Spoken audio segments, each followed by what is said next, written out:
Hey everyone, it's Ken Mason from Whispering Souls. So I've decided to, and I was talking to my wife, and as most of you either know or don't know, for the last year and a half, a year and a half ago, a year and a quarter, I guess, um, I had a stroke, or what they call a stroke. It's actually a CVT or something. The difference is that most strokes are on the veins going into the brain, where mine was on the veins. It's the arteries going into the brain, where mine were the veins going out of the brain. So I had a blood clot on it going out, so it affected a lot of things about me. But the whole thing that like I said, and I'll have to apologize as I do these videos because I have a problem speaking and thinking at times, and I'll explain why and as it goes. But this be a series, and what I want to do is kind of target this at two sides. I'm not an expert, I'm not a doctor, but I have the experience now that I'm looking at, and I'm looking more, doing things that could perhaps help people as they go through the same thing or as they move through it. Um, we learned a lot as we moved forward, and certainly a lot of things we had to deal with, certainly things that, I would like to talk about. When you, and the main thing, and especially when it happens, I'm sure females feel the same way, but I think males are more, will be the word, more are self-worth driven. So, if you take away their self-worth because of a medical issue, then, they will go through an awful lot of emotional issues. And that's part of one of the things with this series of videos that I want to talk about. How do we deal with this? How do we deal with this stuff? And how do we deal with the change in our life? For most of my life, I worked for the government, and I was a software specialist, and then I was a hardware specialist, and then I was a security specialist, and then I moved to a company called Hirschbeck Group, where I became. I'm still working there now. Um, we'll see when I get back there. Um, but I spent a lot of time working with companies on how to secure their systems and whatnot, and fixing issues. So, working 16, 17 hours in these jobs, and having to learn books of 300-page books within 2 to 3 days, or sometimes even overnight, to get the new products and understanding them so we can sound smart in front of our clients. It took my toll. And also being on the spiritual side, where I do readings for people and talking to Bernard and all the spirits around me. It's kind of an interesting thing of what happens. And this is kind of the thing, if I can get people or other people to kind of look at that side of what happens, then I'm kind of hoping that maybe they'll be able to change the way they adapt and the way they see things in their own. Because what I've learned through my spirit guide, my wife, and other people I've talked to, there's such an easier way of getting through this, and understanding that you are not going to be 100% anymore. You're not going to be the go-to guy, the guy that does everything and everybody looks forward to, and the family looks up to them and whatnot. But you're still you, and when you realize that you can come back, and yes, you're limited in certain areas. I was kind of lucky. I'm limited in my communication issues. As I've mentioned, I sometimes have a hard time talking, and after an hour or so, I will have headaches, and I won't be able to talk anymore. It's what's called aphasia. If you look up aphasia, it's basically stopping of the communication, or there are times, if I push myself too hard, if I'm reading a paragraph, I can only read one word at a time and not be able to connect those words together. Not able to write, not able to read. This is basically what I'm up against. And the kind of job I'm in, it's a tough thing to adapt to. But like everything else, there's an adaptation time, there's adaptation abilities, and there's looking at ways of getting around stuff that you feel you can't do anymore, but in fact you really can. Now again, I'm not saying that everything else. I mean, obviously there's going to be some physical changes if some people are physically damaged or whatnot, and there are adaptations they have to do this. I'm really would like to look at more of the emotional, the angry, the dealing with spirits. Um, so just to show, show you the way I experience things through this.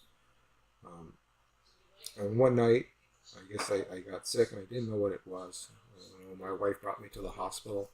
I'm not going to explain all the gory stuff that was going on, but so we went into the hospital and met my family doctor, and he looked at us, says, "Oh, it's just a flu. Take him home. Here's some pills, and it'll be okay." So it's okay, and went home. And from the time I went home to the time I woke in the hospital, I didn't really remember anything, other than going the next day, seeing another doctor, and then also being in an ambulance, and waking up at the hospital in Ottawa, and because we couldn't use the hospital where we lived because it was just too small. And then waking up 2 weeks or a week and a half later in a room. So, what my wife told me, and I don't remember any of this, is that, or at least this part, that I didn't know how to read, I didn't know how to talk, I didn't know who people were, really didn't know how to go to the washroom or reason for going to the washroom. And so for 2 weeks I didn't really remember anything because I was probably awake maybe half hour than asleep most of the time. Good drugs. And so, a week and a half later, I kind of woke up, and I was, but through this whole time, what I want to let you guys know is that in my dreams, and everybody will tell you this when you have this kind of thing happen, is you'll have different dreams, you'll have different things. In my dreams, I talked to my spirit guide. I remember walking down the hallways with him and him telling me, "This is what's going to happen. This is what you need to do. This is what you need to tell other people what to do." So the first thing that I was told to do is I had to keep moving. So, and yes, I realize other people are physically challenged and whatnot, but the fact is that don't stay in bed. You really, really need to either go out, get somebody to push you in a chair, whatnot. You need to get your eyes moving, your body, your mind thinking, particularly your mind.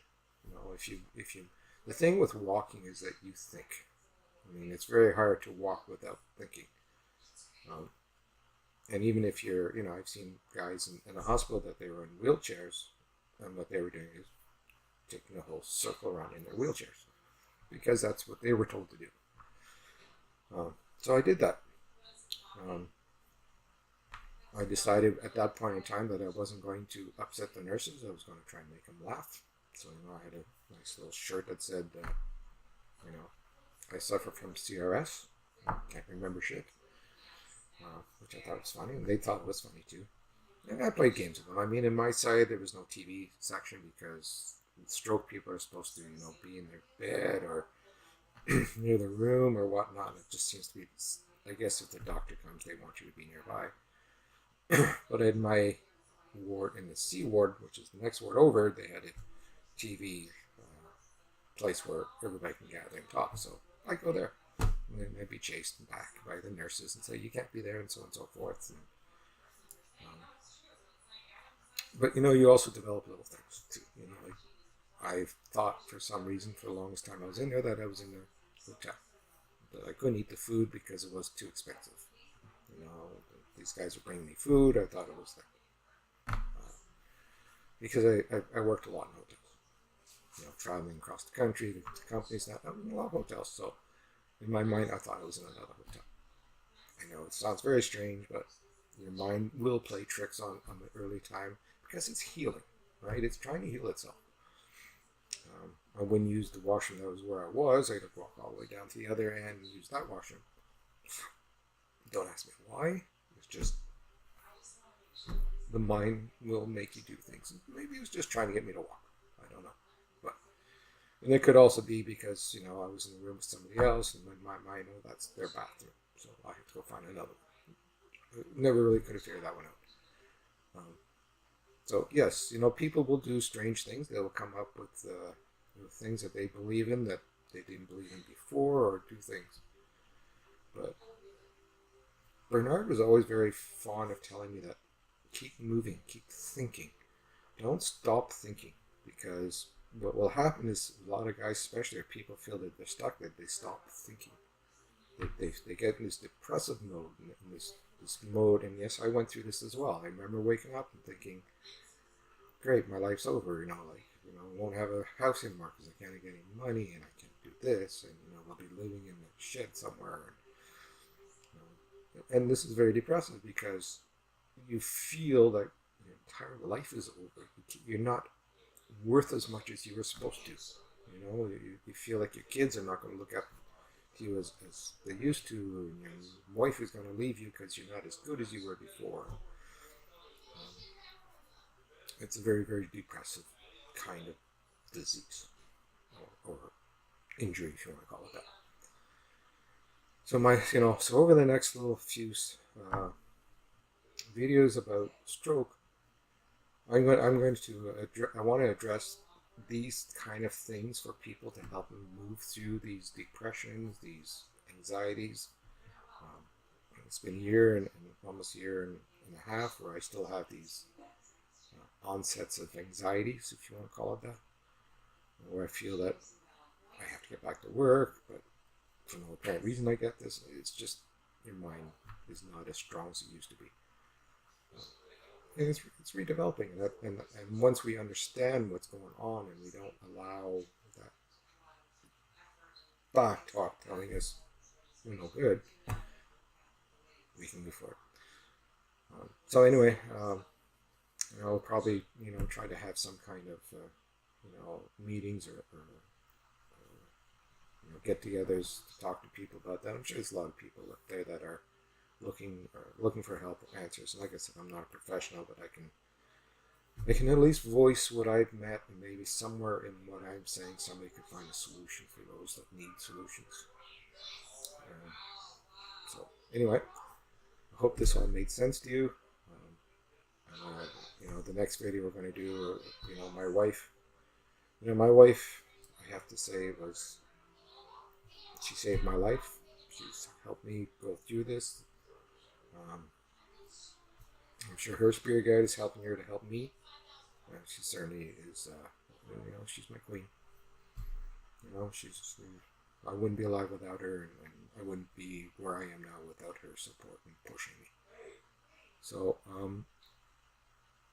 so I hope this makes sense, and we'll see you in the next video. Thank you.